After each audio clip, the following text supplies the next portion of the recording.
ભરૂચ નગરપાલિકા દ્વારા બાકી વેરાની વસૂલાત માટે આક્રમક ઝુંબેશ શરૂ કરવામાં આવી છે। શહેરમાં પ્રાથમિક સુવિધાઓ જાળવી રાખવા અને પાલિકાના રોજિંદા વહીવટી ખર્ચ માટે પૂરતું સ્વભંડોળ મળી રહે તે હેતુથી તમામ પ્રકારના બાકી વેરા તેમજ વ્યવસાય વેરો સમયસર ભરપાઈ કરવા તંત્રે આખરી તાકીદ કરી છે।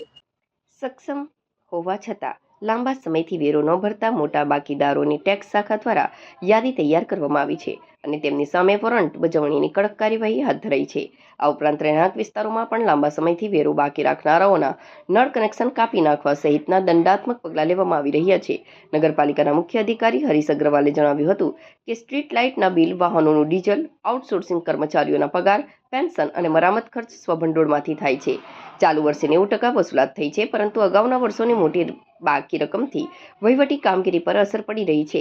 નગરપાલિકાની હદમાં આવેલી નીચે મુજબની તમામ મિલકતો અને વ્યવસાયિકોએ વર્ષ 2026નો બાકી વ્યવસાય વેરો 30 સપ્ટેમ્બર 2026 સુધીમાં જમા કરાવવાનો રહેશે, જેમાં દુકાનો, હોટલો, પ્રાઇવેટ બેંકો અને આંગણિયા પેઢી, શાળાઓ, ટ્યુશન ક્લાસીસ અને કેબલ ઓપરેટરો, વીમા એજન્ટો, આર્કિટેક્ટ, એન્જિનિયર, એકાઉન્ટન્ટ, સોલિસિટર અને નોટરી સહિત લોકો પાસે જો તેમનો વેરો બાકી હશે તો વસૂલાત કરવામાં આવશે। નિયત મર્યાદામાં વ્યવસાય વેરો નહીં ભરનાર સામે ગુજરાત રાજ્ય વ્યવસાય, વેપાર, ધંધા અને રોજગાર વેરા અધિનિયમ 1976ની કલમ 9 મુજબ વાર્ષિક 18% લેખે વ્યાજ અને પેનલ્ટી વસૂલ કરવામાં આવશે। નગરપાલિકા તંત્રે શહેરના વિકાસ અને સુવિધાઓની જાળવણીમાં સહયોગ આપવા માટે તમામ શહેરીજનો અને વેપારીઓને સમયસર બાકી વેરો ભરપાઈ કરી દેવા અપીલ કરી છે। નગરપાલિકાની સ્વભંડોળની આવકમાં વેરાની આવક એ બહુ અગત્યનો ભાગ ભજવે છે।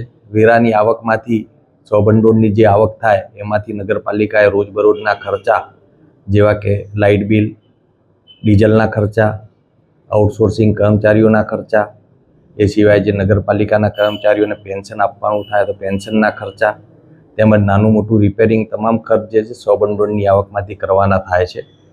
ભરૂચ નગરપાલિકામાં ટેક્સ ડિપાર્ટમેન્ટની જે માગણું છે એમાં દર વર્ષે ચાલુ માગણામાં તો લગભગ 90% જેવી વસૂલાત અમે કરીએ છીએ, પરંતુ પાછલી બાકીના જે માગણા ચડેલા છે એમાં અયોગ્ય વસૂલાત ના આવવાના કારણે ઓવરઓલ વસૂલાતની ટકાવારી ઘટી જાય છે અને એના કારણે નગરપાલિકાની સ્વભંડોળની આવક ઉપર પણ મોટી અસર પડે છે।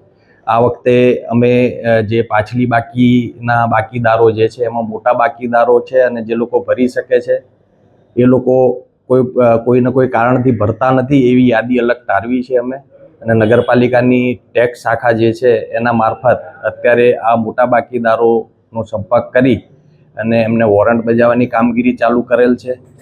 વોરંટ બજાવ્યા પછી ઘણા બધા બાકીદાર એવા છે કે વોરંટ બજાવ્યા પછી નગરપાલિકામાં વસૂલાત ભરવા પણ આવેલ છે અને વસૂલાત ભરી પણ ગયા છે।